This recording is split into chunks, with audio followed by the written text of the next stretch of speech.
اور حضرت نوح علیہ السلام نے کتنی عمر پائی؟ اس میں بہت نا مختلف بعض تو بہت ہی زیادہ لمبی عمر بتاتے ہیں. حضرت عمر کی نوح کی عمر جو قرآن کریم میں لکھی ہوئی ہے وہ 950 سال ہے. اس سے مراد حضرت نوح کی شریعت ہے، حضرت نوح کی اپنی عمر نہیں. اپنی عمر کو تو ہمیں پورا پتہ نہیں ہے، 100-150 سال 200 سال اتنی ہوگی، لیکن آپ کی جو شریعت تھی وہ حضرت ابراہیم کے زمانے تک جاری رہی ہے. چنانچہ حضرت ابراہیم کے متعلق قرآن کریم میں آتا ہے کہ آپ کی شریعت پر ابراہیم بھی تھے. تو میں نے یہ حساب لگایا ہے 60 برس کی عمر تک حضرت ابراہیم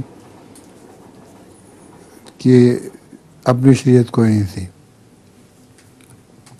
حضرت نوح کی شریعت جاری تھی. حضرت نوح کی شریعت پہ ابراہیم بھی تھے، اور جب وہ شریعت ان کی ختم ہوئی نوح کی تو پھر ابراہیم کو اپنی شریعت عطا ہوئی.